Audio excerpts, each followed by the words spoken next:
கருவடம் செய்யறதுக்கு ஒரு 1/4 ஆளாக்கு உளுந்து எடுத்துட்டு தண்ணியில் ஊற வச்சுக்கிட்டேன். 1.5 மணி நேரம் ஊறினோடனே நம்ம அரைச்சிக்கலாம், உப்பு போட்டு அரைச்சிக்கலாம். காலையில் அரிசி மாவும் ஜவ்வரிசி மாவும் கலந்த கஞ்சி வத்தல் மாதிரி போட்டிருக்கேன். அதை அப்படியே ஸ்பூனில் மொண்டு ஊற்றிட்டேன். தக்காளியும் கொஞ்சம் ஒரு 1/4 கிலோ தக்காளி பழமாக அரைச்சி ஃபில்டர் பண்ணி அதில் நான் சீரகம் இதெல்லாம் போட்டு ஊற்றிக்கிட்டேன். இது வந்து கருவடாமுக்கு இப்போ வந்து இது காயுது தனியாக.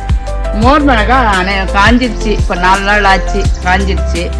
மாங்காய் 2 கிலோ துருவி போட்டிருந்தேன் ஆம்சூர் பொடிக்கு, அதுவுமே நல்லா காஞ்சிடுச்சு. இன்றைக்கி நான் வந்து சாட் மசாலா ரெடி பண்ணிவிடுவேன், அதுக்கு தான் போட்டிருக்கேன். இன்னும் நிறைய வேலை பாக்கி இருக்குது, சம்மர் வேலைகள். வணக்கம் ஃப்ரெண்ட்ஸ், இன்றைக்கி கருவடம் ரெடி பண்ணுறேன். ஒரு 1/4 கிலோ உளுந்து எடுத்து ஊற வச்சுட்டு 1.5 மணி நேரம் ஊற வச்சுட்டு அரைச்சி வச்சுட்டேன், உப்பு போட்டு அரைச்சி வச்சுட்டேன். அதுக்கு தேவையானது சின்ன வெங்காயம் ஒரு 1/2 கிலோ உரிச்சு வச்சுட்டேன். இது மெயினாக சின்ன வெங்காயம் தான் போடணும், பெருசு போடக்கூடாது. இதை நம்ம வந்து பொடி பொடியாக நம்ம நறுக்கிக்கணும், நல்லா பெசரிக்கணும்.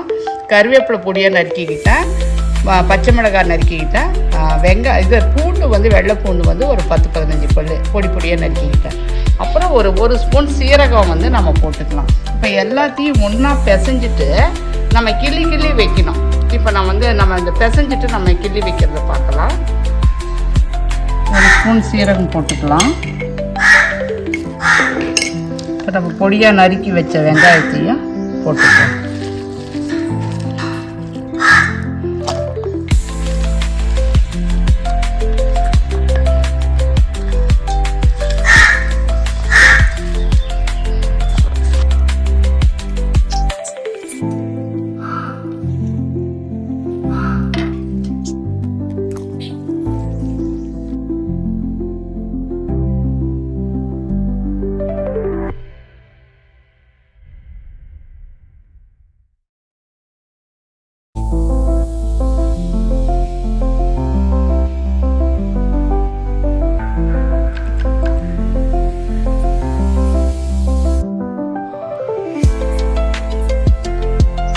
மோர் மிளகாய், வெண்டைக்காய் வத்தல், கோவக்காய் வத்தல், மாங்காய், இது எல்லாமே வந்து காய வச்சு ரெடி பண்ணியாச்சு. வத்தல் காஞ்சிருச்சு அதெல்லாமே.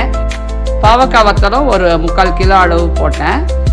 அப்புறம் பூண்டு ஊறுகாயும் போட்டேன், தக்காளி ஊறுகாயும் போட்டேன்.